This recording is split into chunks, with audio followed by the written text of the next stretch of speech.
Muito boa tarde, Brasil. Tá começando mais um A Vida Não Para. Você é minha convidada e meu convidado, porque a gente vai descobrir muita coisa hoje e juntos. Hoje, para quem não sabe, é o Dia Mundial dos Dentistas. A gente vai receber uma dentista aqui, a doutora Márcia, que vai contar um pouco pra gente exatamente sobre a questão básica da prevenção e por que cuidar dos dentes, cuidar da limpeza bucal tem tudo a ver com saúde do seu coração também. Você sabia disso? A gente vai entender um pouco mais sobre isso hoje, aqui junto com ela. E além disso, vamos falar de abelhas agora? Vamos falar de abelhas, sabe por quê? Quero explicar uma coisa para vocês. Hoje é o Dia Nacional das Abelhas. Esse animalzinho, esse bichinho, é um inseto, a gente sabe. Mas ele tem uma força tão grande, tão incrível. Peraí, será que a função dele não é só fazer mel? Ou a cera que nós usamos na nossa vida, no nosso alimento? Não, a função desse bichinho é cuidar do ecossistema, da biodiversidade. E se não existe abelhas no mundo, não existe vida no mundo. Olha só esse vídeo aqui, né, que a gente tirou lá da internet para trazer para vocês.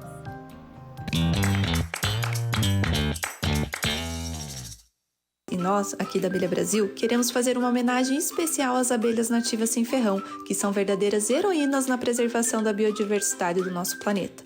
Vocês sabiam que essas abelhinhas brasileiras são responsáveis por, em média, 80% da polinização das nossas matas?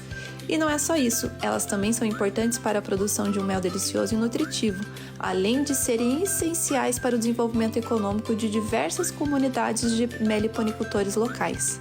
Por isso, é super importante que cuidemos dessas abelhas e de seus habitats naturais, para garantir que elas possam continuar prestando esses serviços tão importantes para nós e para o meio ambiente.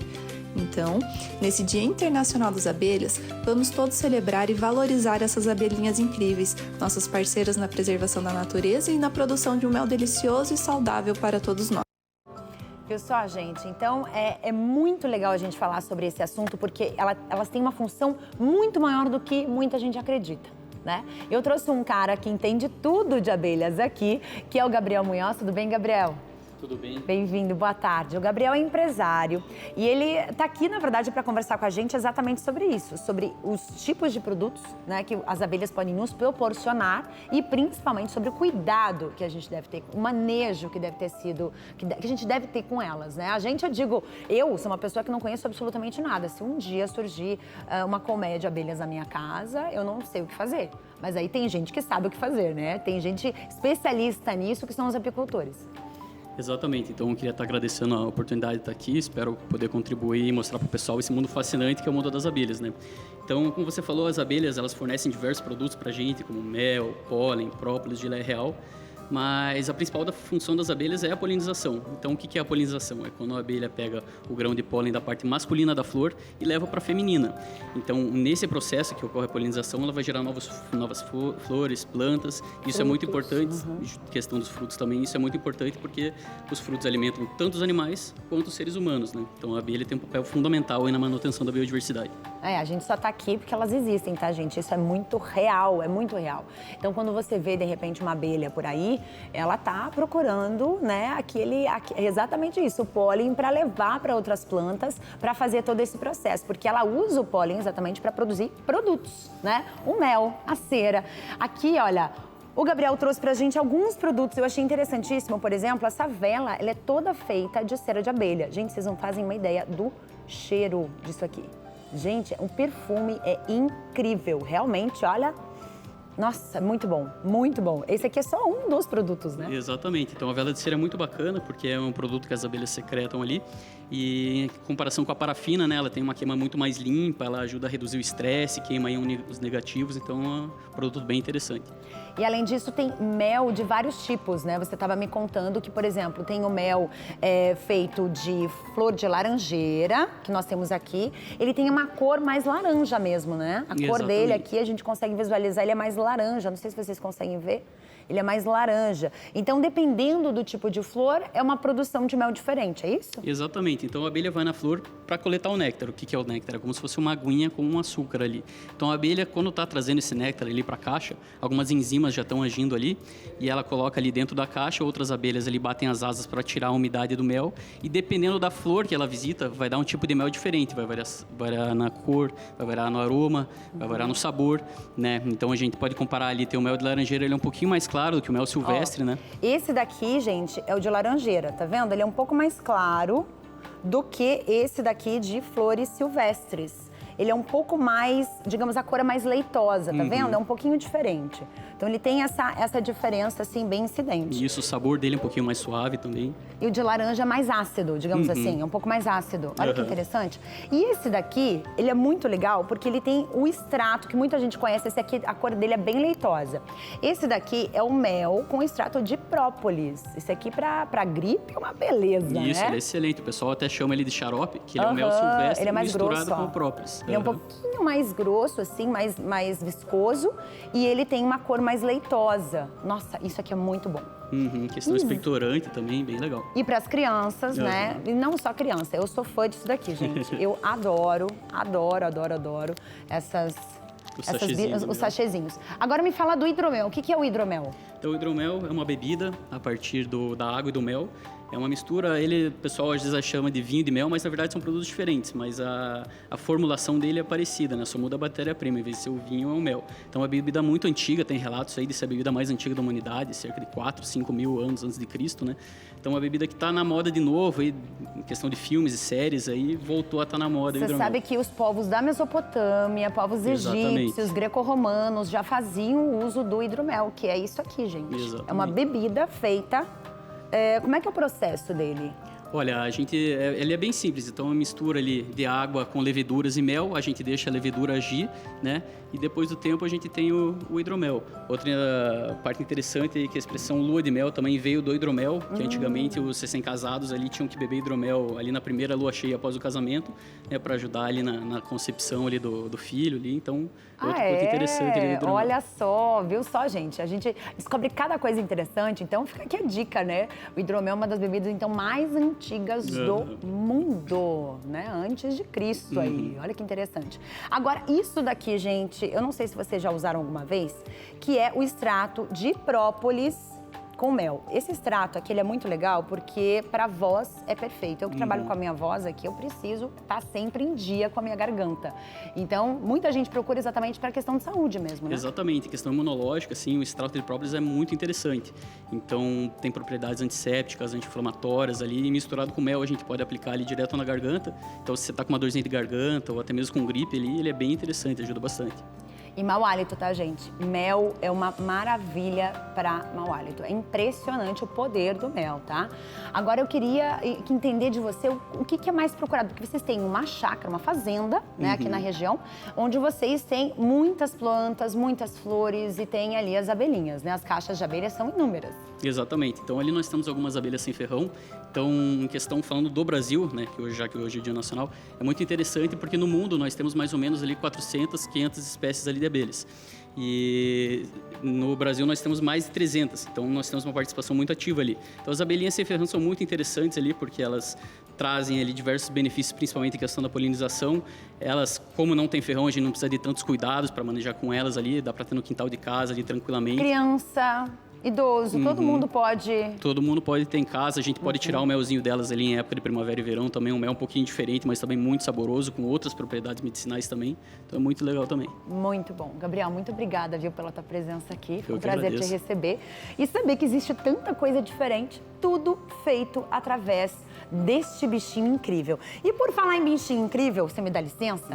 Eu vou conversar agora com o nosso repórter, o Everton, porque ele está num lugar aqui em Curitiba que pouca gente sabe que resolveu fazer um projeto super legal para ter mais abelhas na cidade. Isso mesmo, Everton? É isso mesmo, Carla. Uma boa tarde para você, para todo mundo sintonizado aqui na TV Evangelizar, no programa A Vida Não Para. E a vida não para por causa delas, viu? As abelhas têm papel importante, fundamental no nosso ecossistema e sem elas a gente não estaria aqui para contar essa história. E a gente está trazendo aqui o nosso convidado de hoje, que é o Felipe, né? O Felipe, ele é o idealizador do projeto Jardins de Mel aqui em Curitiba. Hoje, atualmente, ele é diretor também do setor de alimentos da prefeitura, né, Felipe? Boa tarde, conta um pouquinho pra gente essa história, como surgiu essa ideia e como está sendo hoje a expansão desse projeto. Grande Everton, prazer estar com vocês. O Jardim de Mel nasceu de uma necessidade de passar adiante o conhecimento. Essas abelhas estão aqui há milhões de anos, são responsáveis pela coevolução das espécies vegetais, boa parte da produção de alimentos, alimentação dos pássaros, da fauna. E essas abelhas ficaram esquecidas por muito tempo. A gente só conhece a abelha com ferrão, mas a gente não sabe que essa abelha foi trazida de navio e modificada geneticamente e introduzida no Brasil. Enquanto que o Brasil tem mais de 300 espécies de abelhas sem ferrão. Então os Jardins de Mel, que foi iniciado em Curitiba, tem esse papel de trazer a importância, os benefícios e contar a história, a cultura da nossa biodiversidade. Gente, é tão interessante a iniciativa que já tem centenas, mas eu tô falando é coisa de mais de 300 caixas, né, de abelhas espalhadas por toda Curitiba, em várias regiões da cidade, né? E o projeto já se expandiu também por todo o estado do Paraná. Desde o ano passado, o governo do estado também adotou essa iniciativa. A gente já vê essa iniciativa também sendo praticada em outras cidades do Brasil. Hoje vai ser instalada aqui mais caixas de abelha do lado do prédio da Câmara Municipal de Curitiba. E tem uma importância fundamental, né, Felipe? Porque ela vai cuidar de todo esse ambiente aqui, de todo esse raio de verde que a gente vê aqui na região, né? Exatamente. Ela tem um raio de atuação de área de polinização de até 2 quilômetros. Então a Praça Eufrásio Corrêa com certeza será beneficiada através de maiores frutos, que vai atrair mais a fauna, mais pássaros e vai dar condição de ter sementes e a gente poder regenerar essas áreas. Mas também além da praça. Hoje o Jardim de Mel está espalhado em escolas, em parques, em praças, em hortas comunitárias, na fazenda urbana, no mercado municipal. E o governo do estado entendeu isso como uma oportunidade de tornar o Paraná referência mundial nesse assunto. Hoje o Brasil possui 74% da biodiversidade de abelhas nativas do mundo e o Paraná tem em torno de 30 dessas 300, ou seja, nós temos 10% da biodiversidade de predadores do mundo. Então, com os Jardins de Mel e o Poliniza Paraná, o Paraná com certeza é uma referência já nacional e internacional nessa questão de cuidar da biodiversidade e entender os serviços ecossistêmicos. Maravilhoso, a gente agradece a sua participação, viu, Felipe? E daqui a pouquinho a gente volta contando uma dessas histórias para você, né, de quão importante é o cultivo das abelhas, principalmente nas hortas comunitárias. A gente está com uma lida comunitária aqui, a gente volta já já. Tá ótimo, Everton. E olha, por falar em Paraná, se você tem aí, conhece alguma região na tua cidade que tem as abelhinhas, que tem uma fazenda, que tem uma parte só com flores, mel, toda essa parte da apicultura mesmo, você pode mandar pra gente, as nossas redes sociais estão aqui embaixo. Você pode entrar na nossa rede social, mandar uma foto pra gente direto lá no nosso direct, a gente vai receber e vai publicar aqui durante o A Vida Não Para de hoje, tá certo? Agora é o seguinte, vamos pra Marialva? Eu vou te mostrar aqui nesse telão uma ideia incrível. Apicultores que estão se profissionalizando nesse manejo das abelhas e, claro, na produção de mel. Olha só.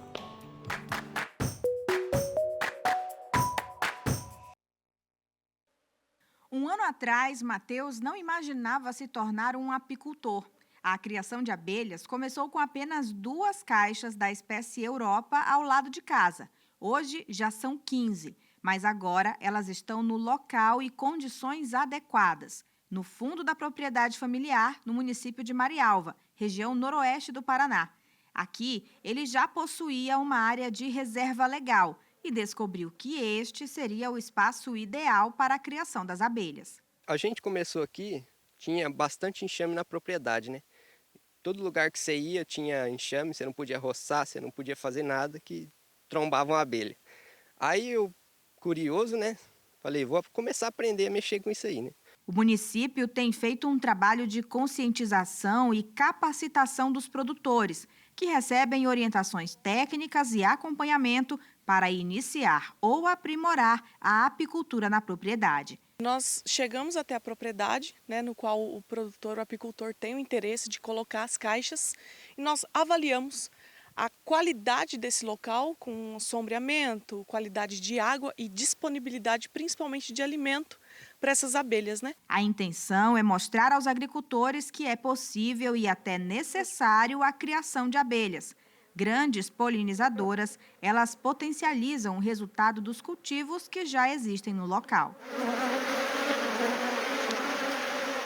A utilização das abelhas, tanto com ferrão quanto as abelhas sem ferrão, ela é primordial, essencial para o processo de polinização, que é tão importante quanto a produção do mel. Então nós visamos também o acesso à polinização, que vai garantir um fruto mais vistoso, né, com melhor qualidade em peso do produto. O incentivo para a apicultura faz parte do Plano de Diversificação das Produções no município de Marialva, que busca fortalecer a agricultura familiar. Nós vimos que vários produtores tinham interesse em estar adquirindo um pouco mais de conhecimento e aprendendo um pouco do trabalho, né, de apicultura.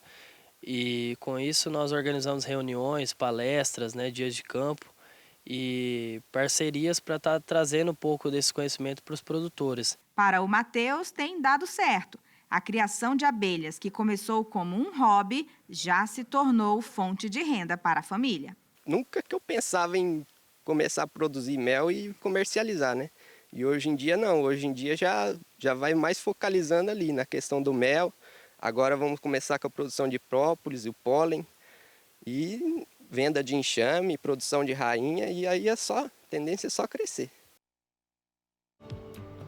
Viu só? E eu vou já trazendo uma informação para vocês. Você que tem bebezinho em casa, criança pequena, por conta do botulismo, os bebês não podem consumir mel, tá? Então, entre 1 e 2 anos, é bom até conversar com o teu pediatra. Tem pediatras que alertam até 3 anos, alguns 1 ano, alguns 2 aninhos. Então, tem que ter esse cuidado aí para você inserir o mel depois dessa época, dessa primeira fase da infância aí dos bebezinhos, tá certo? Então, para você ficar de olho nessas informações. Você sabe que o nosso repórter Vilches, ele tá trazendo uma série de reportagens de uma região linda, absurdamente linda, no nosso litoral aqui do Paraná, que é Guaraqueçaba. E a gente vai para a segunda reportagem com uma paisagem absolutamente exuberante. Olha só. Na primeira reportagem, mostramos como é difícil chegar em Guaraqueçaba. De carro, são 80 quilômetros de estrada de chão e cheia de buracos a partir de Antonina. E pelo mar, são 2 horas e 40 minutos de barco pela Baía de Paranaguá. Um caminho entre a Reserva Biológica Bom Jesus e o Parque Nacional de Superagui. É Mata Atlântica intacta, preservada, até finalmente chegarmos ao nosso destino. Nesse dia, o tempo aberto e o céu azul ajudaram.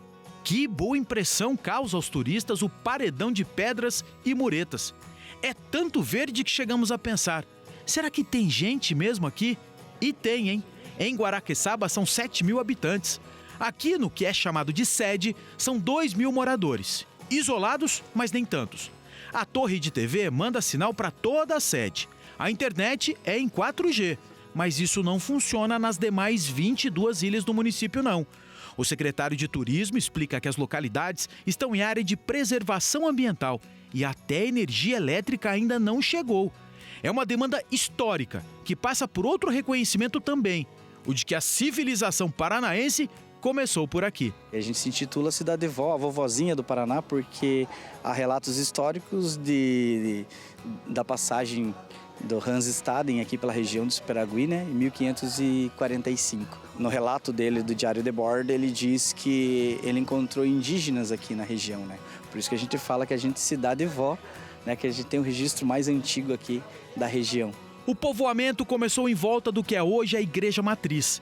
A paróquia de Bom Jesus dos Perdões remete à arquitetura portuguesa. Essa construção foi inaugurada em 1854. Dentro dela, tudo é mais novo, consequência das inúmeras reformas necessárias ao longo dos anos. A obra mais recente é do altar, em madeira, uma homenagem aos pescadores locais. Atrás da igreja começa a trilha do Quitumbê, ou Pedra Pontuda, em Tupi-Guarani. São 800 metros morro acima, com a promessa de uma vista ampla de todo o lugar. Confesso que é um caminho difícil, viu? De subida íngreme. E cansa uma barbaridade. 40 minutos de caminhada, gente. Não é qualquer caminhada não, ó. É trilha morro acima. Deu pra cansar uma barbaridade, ainda mais com o equipamento. Eu e o Paulão estamos carregando um monte de equipamento, estamos cansados uma barbaridade. Então, deixa eu recuperar o fôlego aqui. Só que para nossa surpresa, a hora que nós chegamos nesse ponto mais alto aqui de Guaraqueçaba, a gente não tem um ponto de visão. Essa vegetação aqui próxima dessa pedra acaba atrapalhando tudo. Então como é que nós vamos mostrar a nossa vista daqui? Com a câmera que tá me filmando aí agora não dá para mostrar. Nós vamos ter que ajudar aqui, ó, contar com a ajuda desse nosso amiguinho aqui, ó.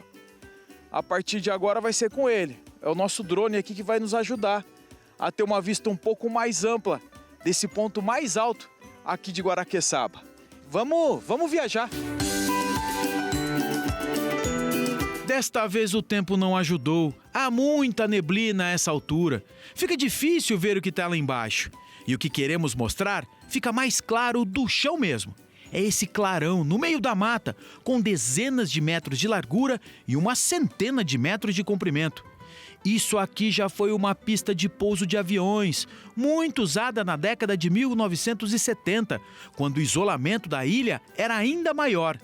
Na outra ponta, cortada por um rio, há casas que não temos autorização para nos aproximar. São comunidades indígenas remanescentes dos primeiros moradores, os Tupi-Guarani. Mas esse mesmo rio nos abre caminho para entender a principal atividade econômica de Guaraqueçaba. O Lilico é pescador profissional. E para a pesca que ele acaba de fazer, é preciso ser profissional mesmo. Esse peixe aqui, qualquer cidadão da cidade grande já ouviu falar horrores. Reconheceu pela imagem? É, gente, o Lilico é pescador de baiacu. Foi mordido? Já fui. E aí? É doloroso, né? Doloroso.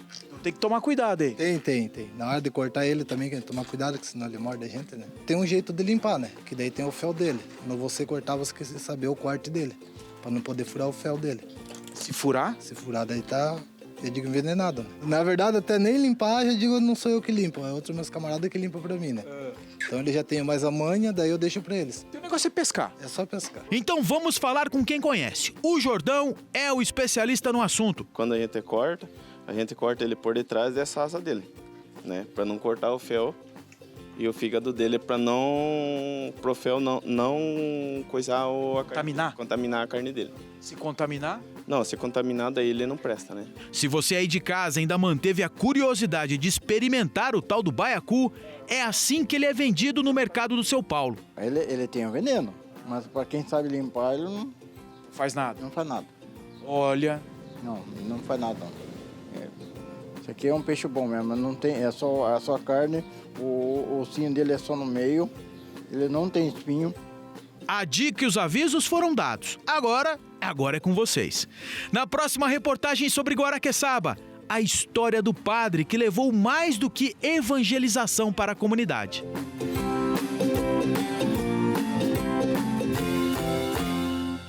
Agora é com vocês. Não, seu Vilches. E aqui não. Ai. É com você aí de casa. Você comeria baiacu? Você confiaria aí no corte certinho de quem entende do assunto para fazer o corte do bicho? Ai, que medo. Eu não tenho essa coragem, não. Gente, antes da gente ir para o intervalo, eu quero apresentar para vocês o nosso cantinho. A gente está expondo obras de artistas, de artesãos, de artesãs de todo o Brasil. Aqui desse lado nós temos, tá? Essas obras sacras que vocês estão vendo são obras diretamente da Viviane Barbosa, que esteve aqui ontem, contou um pouquinho da história dela e essa conexão que ela tem com Nossa Senhora, né? Ela contou um pouco dessa história e por que ela chegou nesse momento aqui fazendo essas obras e todo o talento dela envolvido com a fé. E inclusive tá no nosso canal no YouTube, programa completíssimo, inclusive os escapulários de porta, esse daqui de baixo é um escapulário de porta com Anjo da Guarda. E aqui do outro lado nós temos as obras da Cris, Meus Feltrinhos. A Cris que trouxe pra gente, mandou pra gente já a nossa decoração de Natal adiantada. Tudo que ela faz em feltro. Obras lindas, delicadas, anjinhos aqui já desejando um Feliz Natal. E daí, como é que tá? O Natal já tá aparente na sua cidade? Já tá aparecendo pelo comércio? A gente vai descobrir muito mais daqui a pouquinho no programa. A gente volta já.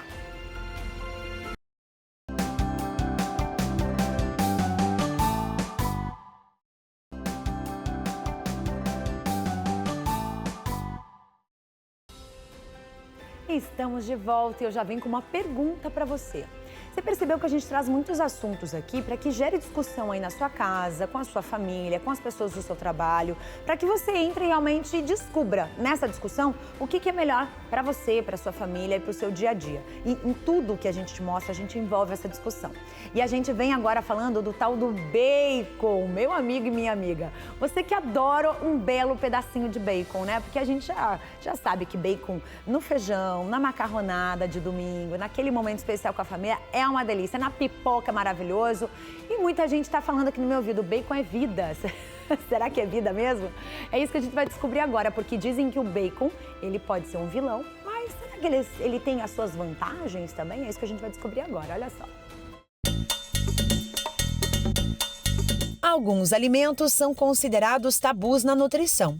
Entre eles o bacon, que é uma carne que passa por um processo de cura e defumação. Geralmente é retirado da barriga do porco, ele também pode ser de peru e de boi. Para a nutricionista Gisele Farias, não existem alimentos vilões ou mocinhos. Mas em relação ao bacon, por exemplo, é preciso ter cuidado com a gordura saturada, que tem uma característica mais pró-inflamatória e pode desenvolver risco cardiovascular. Se a gente for pegar a informação nutricional do bacon, de maneira geral, tá? 10 gramas dele vai ter em torno de 1 grama de gordura saturada, que corresponde a 9 calorias. Então vamos pensar assim, para ficar mais fácil a conta. Vamos supor que uma pessoa que pode consumir no dia 1.500 calorias. Então ela pode consumir em torno de 150 calorias, 10%, que vai ser proveniente dessa gordura saturada. Isso, traduzindo para gramas de gordura, seriam 16 gramas de gordura. E aí, em meia fatia de bacon, 10 gramas, eu já vou ter 1 grama. E essa gordura saturada vai ter em outros alimentos que eu consumi no dia, né? Outras carnes, então tudo vai depender. Se é um indivíduo portador de doença cardiovascular, dislipidemias, diabetes, aí eu tenho que ter mais atenção. Então as diretrizes preconizam que não se exceda o consumo entre 5 a 7% de gordura saturada da alimentação. Além do teor de gordura saturada, o bacon contém outros elementos que podem fazer mal à saúde se forem consumidos em grandes quantidades, como sódio, e nitritos e nitratos, aditivos usados no seu processo de fabricação, que possuem potencial cancerígeno. Por outro lado, estudos indicam que, se for consumido de forma correta, o bacon pode ser benéfico para a saúde, já que 50% da gordura encontrada nele é monoinsaturada, igual ao óleo de oliva. Não existe nenhum alimento que seja 100% benéfico, assim como não existe nenhum alimento que eu possa dizer assim que é 100% vai trazer malefícios para o organismo. O que acontece é que existem proporções de nutrientes. Então, no caso do bacon, ele também tem proteína, ele tem outros tipos de gordura, embora tenha um teor elevado de gordura saturada. Então, nós não podemos caracterizar um alimento como totalmente veneno, né? Como às vezes as pessoas dizem, né? Ou até um remédio. Então, tudo vai depender mesmo da quantidade, da frequência, se eu não sou portador de alguma doença, se eu não uso algum medicamento. Então, para preparar um bacon saudável, 2 pontos são fundamentais. Segundo a nutricionista, a escolha do produto e o seu modo de preparo. Primeiro ponto é a escolha do bacon. Então, quando for escolher o bacon, escolher aquelas peças que tenham menor camada de gordura. E na hora do preparo, evitar fritar ele, evitar colocar mais uma gordura para aquecer. Então, assar ou colocar naquelas fritadeiras elétricas ou grelhar, não adicionar mais gordura, porque isso aí você vai diminuir a quantidade de gordura absorvida. Hoje, o bacon está presente em vários tipos de pratos e cardápios, até mesmo em sobremesas, como alguns sorvetes. A alimentação, ela tem que nos dar prazer também, né? Então, voltando ao que eu sempre falo, que tudo depende do quanto, né? E adaptando a minha alimentação do resto do dia, não é ali eu consumir, ter um pouco de prazer em degustar uma preparação feita com bacon que vai fazer mal para minha saúde.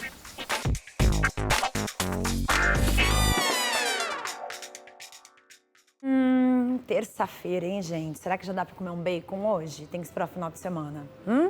Vamos fazer o seguinte agora? A gente vai mudar um pouco de assunto, vamos falar de saúde bucal. Estou aqui com a doutora Márcia. Tudo bem, Márcia? Bem-vinda. Tudo, Carla. Márcia Yurki, dentista.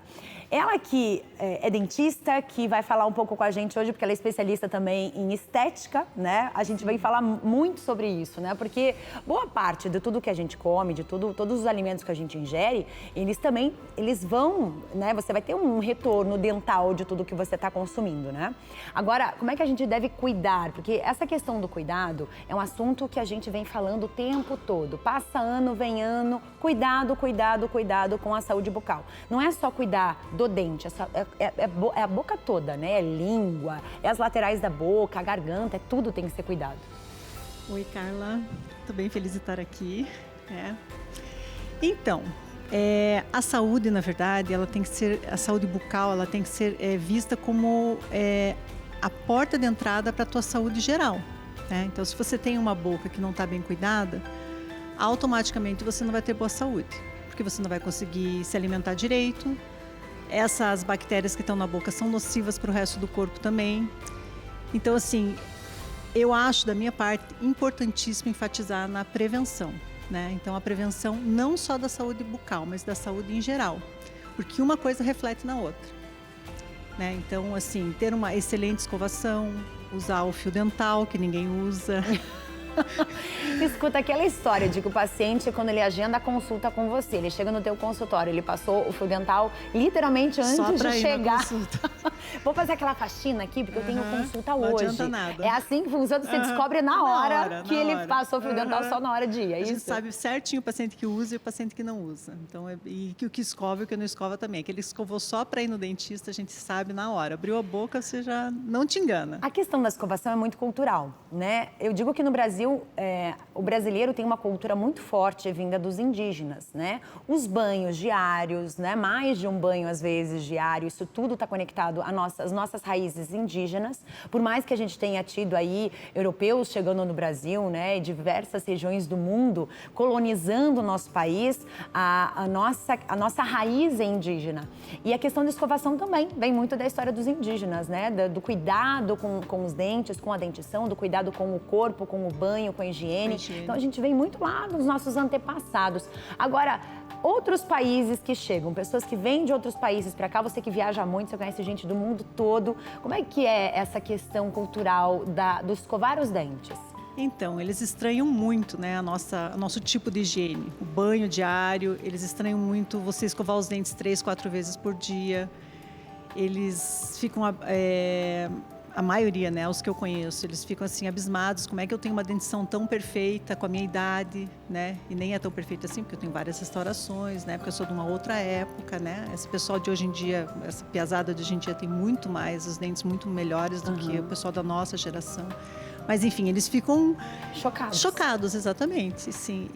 Porque para eles, pessoas com mais idade em outros países, vamos colocar a França, porque os franceses têm muito isso, né? Do não escovar os dentes, ou escovar, ou só quando vai num especialista fazer uma limpeza ou outra, né? Eu não estou generalizando, tá, gente? Mas isso, a raiz do povo francês é exatamente desse jeito. Acho que não são só os franceses, acho que na verdade, assim, é uma Europa. cultura... A Europa, até os Estados Unidos, eu acho que é assim também. Eles não têm esse cuidado que a gente tem aqui. E eles não têm também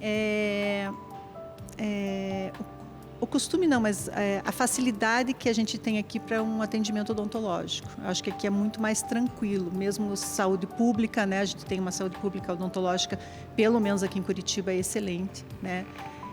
No resto do país, acredito que também, mas aqui em Curitiba é nota 10 a saúde pública. Então, a gente tem esse acesso à saúde odontológica mais fácil que os outros países. E essa cultura do cuidar também, né? Da higiene, do fio dental. Do ensino nas escolas, né? Isso é muito legal, né? Que as escolas aqui, sejam elas municipais, estaduais, particulares, públicas, enfim, elas têm muito isso de ensinar a criança a escovação desde pequenininho, né? A criança já leva, né? A escovinha pequenininha ali, né? Eu fiz trabalho na prefeitura, que eu trabalhei na prefeitura um tempo atrás, a gente fazia essa educação nas escolas, né? Não sei como é que está hoje em dia, mas eu acredito que continua. Sim, né? continua e continua forte. Né? Olha só, para você que é emocionado ou emocionada e resolveu fazer aí, colocar uma faceta no seu dente, né? Ficar com um dentão branco, aquele branco absurdo, ficar com um sorriso restaurado, maravilhoso. Se emocionou e fez lá no comecinho, quando chegou no Brasil, essas técnicas aí que tinham que transformar o dente num parafuso. Ai, meu Deus, e agora? Isso já mudou muito. Eu vou te mostrar um antes e depois que estas mãozinhas aqui fizeram, tá? E a gente vai estar falando sobre isso. Pode colocar aqui a imagem pra gente, por favor? Aí vocês vão ter uma ideia, olha só. Ela tá ali fazendo uma restauração. Me conta um pouquinho sobre esse caso. Então, essa é uma restauração feita, uma faceta feita em resina. Resina composta, né? Resina composta. Então, só que assim, tem que ter um critério todo especial para fazer isso, né? Assim, não é feito em qualquer um. Eu, por exemplo, não faço em quem não precisa. Então, uma pessoa que tem um sorriso lindo, que nem ontem ainda atendi um menino, 19 anos, um sorriso maravilhoso, os dentes perfeitos. Ele queria fazer faceta porque queria os dentes mais brancos. Não, né? Aí é só fazer um clareamento. Não tem necessidade nenhuma? Não tem necessidade nenhuma. Daí eu expliquei ele, mostrei, ensinei. Porque a faceta, ela é legal, só que ela exige um cuidado. Então, assim, não é você colocar e achar que você vai ficar com aquele dente maravilhoso para o resto da vida. Você tem que ter uma manutenção. Você tem que ter um cuidado, às vezes, muito maior do que você tinha com o teu dente natural.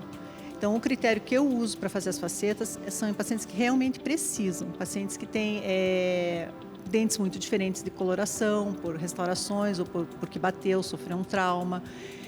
Pessoas que já tiveram perdas, que às vezes usam prótese, que a gente consegue adaptar com a faceta. Então, assim, são casos muito especiais porque é o que eu faço as facetas. E eu não gosto de fazer a faceta de porcelana. Faço, faço ainda, mas em casos muito pontuais, por causa do desgaste. Então tem uma diferença. Existe a de porcelana, que tem que desgastar o dente, transformar o dente num parafusinho mesmo. E a de resina composta, que não precisa fazer desgaste. Não. Você sobrepõe no dente natural. A gente faz um leve desgaste quando a gente vai fazer a de resina composta. Depende do caso também, tudo depende, né? Tem casos que a gente precisa fazer, tem casos que não. Mas, e a de porcelana, hoje em dia as técnicas também já mudaram. O desgaste já não é tão grande quanto era antigamente. A gente faz um desgaste, tanto que a gente chama de lente de contato. Ela é bem fininha. Só que mesmo assim você precisa fazer um preparo maior do que você faria para a resina. E tem que ter um cuidado. O custo é maior, o paciente tem que ter um cuidado. Ela tem uma outra durabilidade. São coisas diferentes. Você tem que analisar caso por caso, né? Pois é, e nessa onda da saúde, a gente resolveu conversar aí com uma médica também, para saber se a falta da escovação, será que ela pode afetar o nosso corpo, o nosso coração, a nossa corrente sanguínea? Olha só.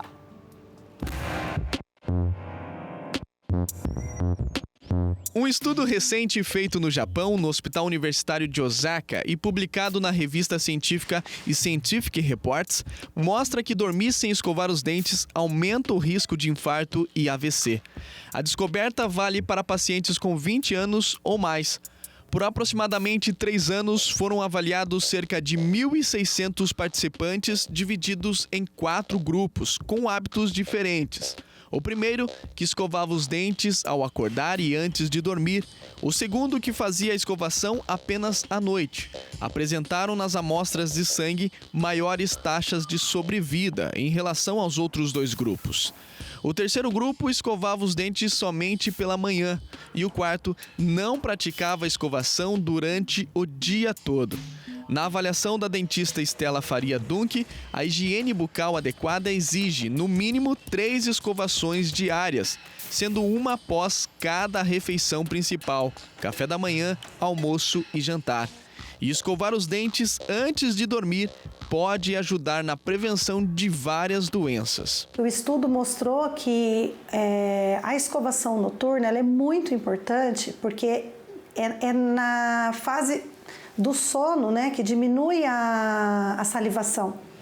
Então aquela bactéria ela vai aumentando e a gente sabe, né, que essa bactéria ela pode entrar na corrente sanguínea e causar problemas muito mais sérios. A principal revelação da pesquisa, que é o maior vilão desses riscos, é o caso mais grave da inflamação da gengiva, conhecido como doença periodontal. A partir do momento que aquele alimento fica parado no dente, né, o primeiro sinal que a gente percebe é uma gengiva inflamada, inchada, vermelha, que sangra com bastante facilidade, né? E isso se chama gengivite. Essa gengivite, essa inflamação da gengiva é o primeiro sinal. Pode ser passado para o osso, aí se tornando uma periodontite. Aí essa periodontite é uma infecção que já está no osso, então o osso começa a reabsorver, desaparecer o osso e os dentes começam a ficar mole. A partir daí começa uma conexão, vamos dizer assim, da bactéria com a corrente sanguínea. A partir do momento que essa bactéria ela entra na corrente sanguínea, começam os riscos, que pode ir para o coração, né? Podendo causar um infarto, podendo causar uma endocardite bacteriana, problemas de AVC. Se a mulher estiver grávida, ela pode ter um parto prematuro. Essa criança, ela pode nascer com baixo peso. Então, são inúmeros problemas relacionados à saúde bucal. Com o rompimento da mucosa bucal, as bactérias têm acesso à corrente sanguínea, viajam pelo corpo e podem se depositar em qualquer órgão, inclusive no coração e no cérebro. Um dos lugares mais comuns deste possível depósito, segundo a cardiologista Lilian Bellinazzo, são as válvulas cardíacas. Deposita naquela válvula, começa a formar um processo inflamatório, fazendo um pânus, que a gente fala, uma vegetação pequena ou grande, quanto maior ela é mais arriscada. Uma vegetação ali com todo aquele processo inflamatório grande, pode se soltar um trombo mesmo, um coágulo, um trombo, e esse trombo também ir para o cérebro fazendo um AVC e para outras partes do corpo e causar uma obstrução mesmo, um entupimento daquele vaso e infartar aquela região, né, que é morrer mesmo aquela região. Além da higiene bucal precária, outros fatores como obesidade, tabagismo, diabetes e hipertensão podem complicar a saúde do coração. A partir da detecção da inflamação das artérias por placas de gordura, coágulos e trombos, é preciso evitar as situações de emergência. O tratamento disso é com antibiótico. No início, a maioria das vezes é um tratamento dentro do hospital, né, até que se controle, faça todas as imagens, né? Às vezes até chegando a processos cirúrgicos, né? Se às vezes não é possível tratar clinicamente com os antibióticos, às vezes aquela válvula foi tão destruída pelas bactérias, ela foi tão acometida que só cirurgicamente para não deixar se alastrar ainda mais o problema e ser até fatal. Meu Deus do céu. É isso mesmo. É isso mesmo. Uhum. É para assustar mesmo. É assim, toda doença é multifatorial, né? Então, assim, o que você tem que pensar com relação a isso? A partir do momento que você tá com a boca doente, que nem eu já tinha falado, você vai se alimentar mal, você vai ter uma má digestão, uma má nutrição. Isso vai acarretar o quê? Uma inflamação no teu corpo, que vai deixar o teu corpo debilitado, aumentando o risco de você ter qualquer doença, né? Quem já tem predisposição a ter uma doença cardíaca, vai ter uma doença cardíaca. E as bactérias da doença periodontal, como ela falou ali, têm tropismo pelo coração. Então, elas vão se instalar na válvula do coração. Elas gostam da válvula do coração. Então, elas vão para lá. E daí causam aquilo que a cardiologista falou. Escovar os dentes, passar fio dental. Nada mais do que sua obrigação diária e, no mínimo, 3 vezes ao dia. Isso. Para manter os dentes rígidos, bons, né? Ao máximo saudáveis, para você poder se alimentar bem e ter um retorno disso, tendo uma boa nutrição. Maravilha. Márcia, muito obrigada pela tua presença aqui mais uma vez. A Márcia é uma querida que explicou um pouco mais pra gente sobre tudo isso. E agora a gente vai pro intervalo bem rapidinho e a gente volta já já. Sai daí.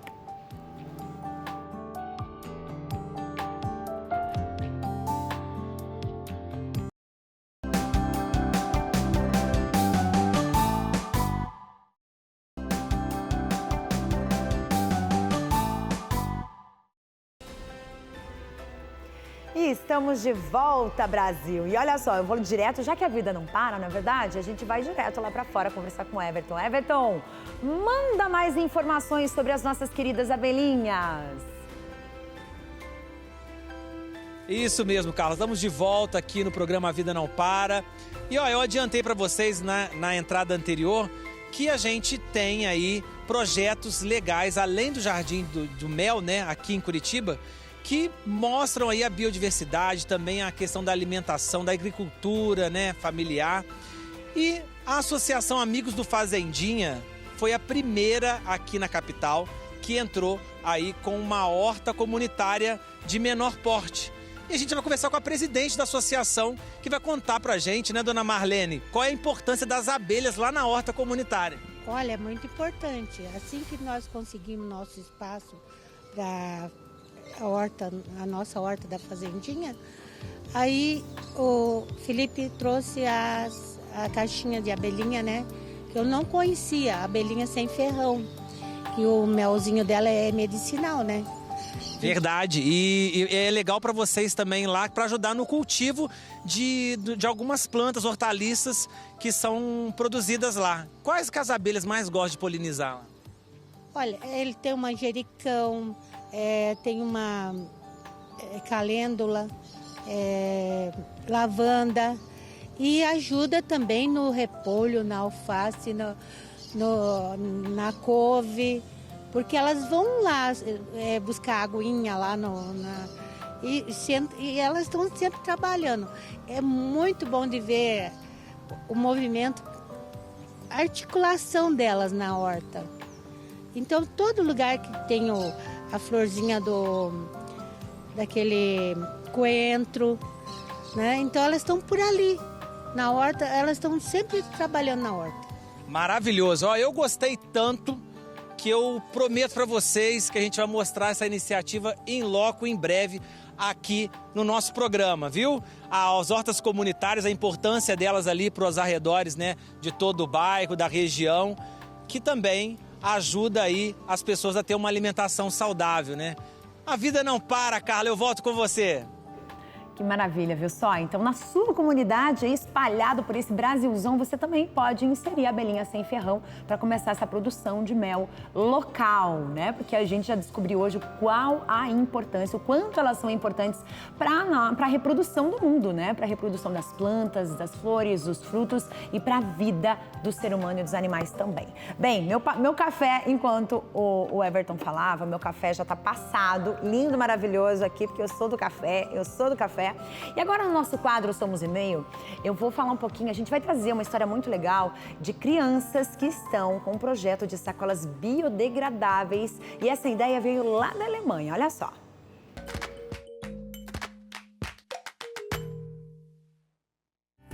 Não adianta fazer vista grossa, os problemas ambientais estão aí. A cada dia vamos testemunhando os impactos do desmatamento, da contaminação das nossas águas, da poluição urbana. Pode até ser que, individualmente, tenhamos alguma consciência, mas e as outras pessoas ao nosso redor? Pensando em mobilizar e engajar a sociedade de forma coletiva, a Escola Atuação, em Curitiba, encontrou uma forma de mostrar, na prática, quais soluções estão sendo criadas para diminuir a degradação do meio ambiente. Uma delas é o desenvolvimento de sacolas plásticas biodegradáveis vindas da Alemanha. Com essa sacola, nós começamos a colocar o lixo orgânico no dia 1º de junho e nós fomos tirando fotos, né, acompanhando todo o processo de decomposição dessa sacola. Então ela estava cheia e com o passar dos dias ela foi se decompondo em contato com o lixo orgânico. E nós conseguimos perceber que aonde não teve esse contato com o lixo, ela não se decompôs. Então o que acontece? Ela cria o chorume, né? O chorume é esse líquido que o lixo produz, que o lixo orgânico produz. E daí ela começou a se degradar, ela começou como se fosse esfarelar dentro de um pote. E os alunos conseguiram observar desde o mês de junho todo esse processo. Se a gente quiser usar essa sacola para carregar objetos, não tem problema, ela não vai se decompor. Mas em contato com o lixo orgânico, sim. É importante termos a educação como principal motor social em temas como esse, visando exatamente resultados a médio e longo prazo. Afinal de contas, educação ambiental é disciplina que não pode jamais deixar de existir. A escola ela mantém também um local que é a estação ecológica. Então, todos os alimentos que sobram do almoço é pesado para saber qual está sendo a quantidade de desperdício, né? As próprias cascas das frutas, tudo isso que sobra dos restos de alimentos é armazenado e é levado para alimentar os animais na estação ecológica. Então, nada aqui na escola a gente se perde. Então, a gente sempre dá um jeitinho de reaproveitar, reutilizar, né? Nós devemos também repensar como usar tudo isso. Então, nós levamos para a estação, os bichos são alimentados. Lá também existe a composteira. Então, também é feito o processo da compostagem, onde é liberado também o nosso adubo, que é passado, que é colocado em todas as plantas também na estação. Então, as crianças conseguem também visualizar, né, no dia a dia, eles vão até a estação, eles acompanham também esse processo. Os pais, nas terças-feiras, a cada 15 dias, eles trazem um material reciclável, que daí depois as pessoas vêm recolher esses materiais para dar o destino correto. No final do ano também, daí nós temos algumas atividades com essas turmas que eles acabam participando como se fosse uma gincana. Então eles trazem e depois no final eles têm uma premiação. As turmas, né, que mais trouxeram essa quantidade de lixo. Eu achei bem legal essa sacola, porque quando a gente joga uma sacola normal, ela fica ali por anos se decompor e não ajuda o meio ambiente a ficar um planeta melhor para a gente morar. Então eu acho bem legal essa sacola, que ela se decompõe junto com o alimento depois, que ela solta um líquido chamado chorume, e ela se decompõe junto com o alimento que está ali dentro.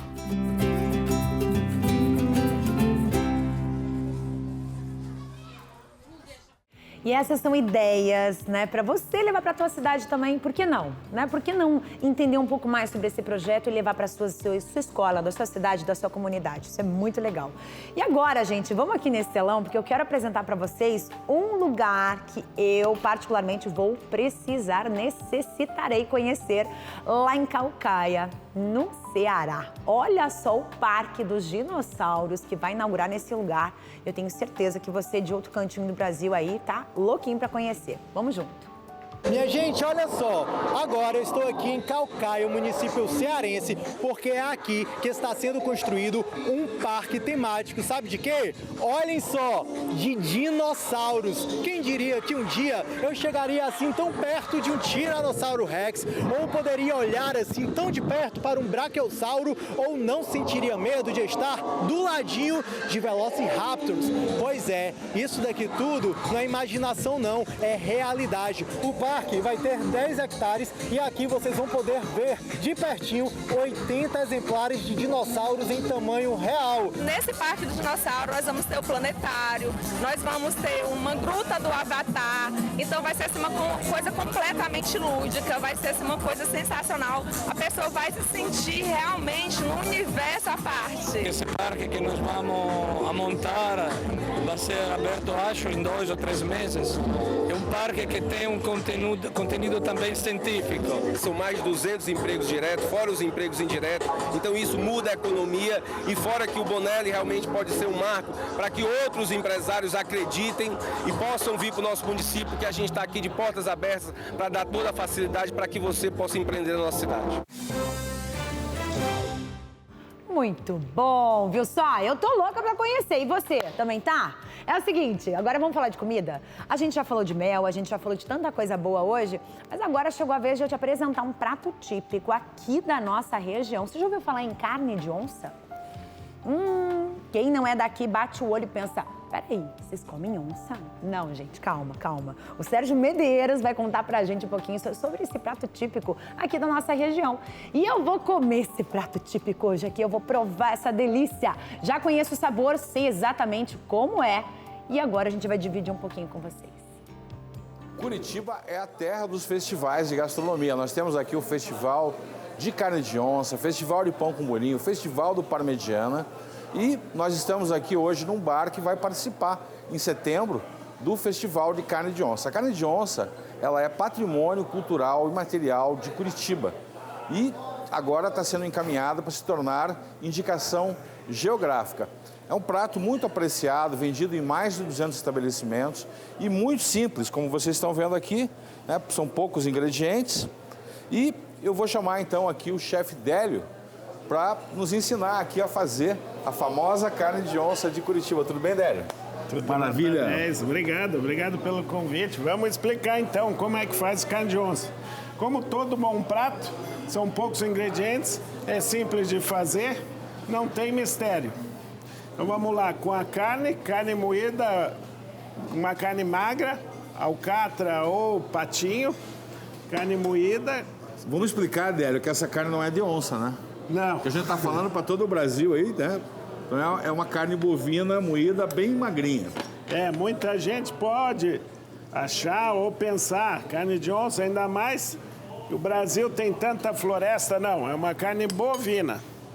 Então vamos lá, carne, sal, pimenta,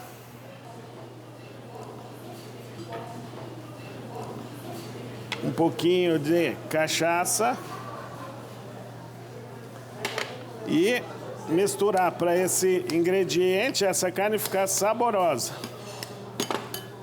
E aqui no seu bar, ela é muito vendida, Débora? Olha, não só no meu bar, mas toda Curitiba. É um campeão, é um símbolo, todo mundo adora. E no bar não pode faltar, seja no inverno ou no verão. Hoje a gente chegou à conclusão, sabe, que são mais de 200 bares que vendem carne de onça aqui em Curitiba. E desde os mais sofisticados até os mais simples. Então vamos lá. Broa preta, uma broa de centeio. Broa preta, mostarda escura.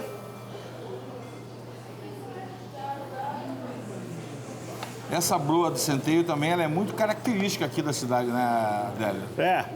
Esse, como é um prato assim de origem alemã, tudo aqui é meio alemão, né? Inclusive a broa de centeio. Então a mostardinha escura, a carne que já foi temperada, bem moída, magrinha. Aí, um tanto desse aqui é o suficiente. A gente deixa ele bem em cima da broa aqui.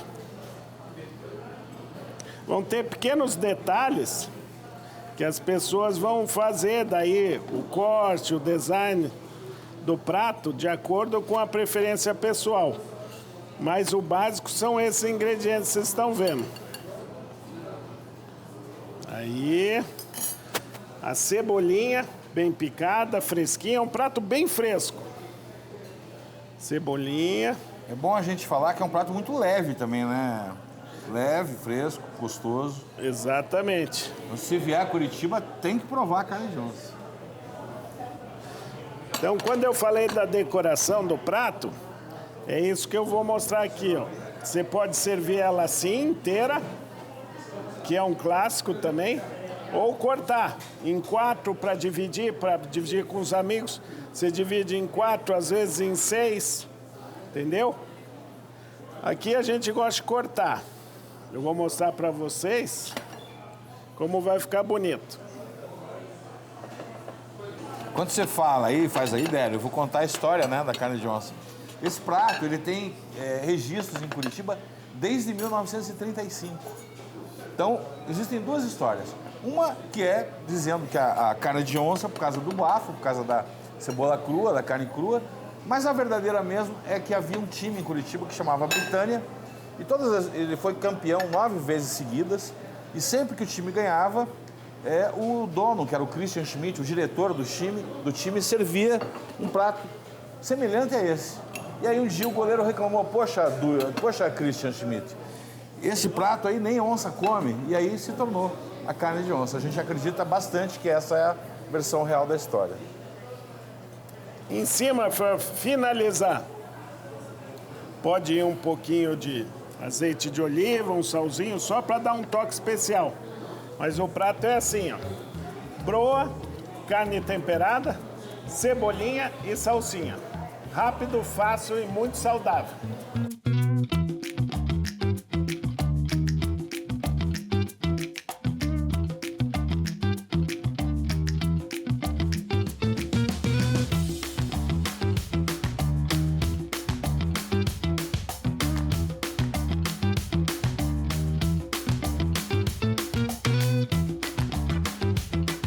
Esse é o nosso prato típico aqui de Curitiba. E da sua cidade, qual é o prato típico?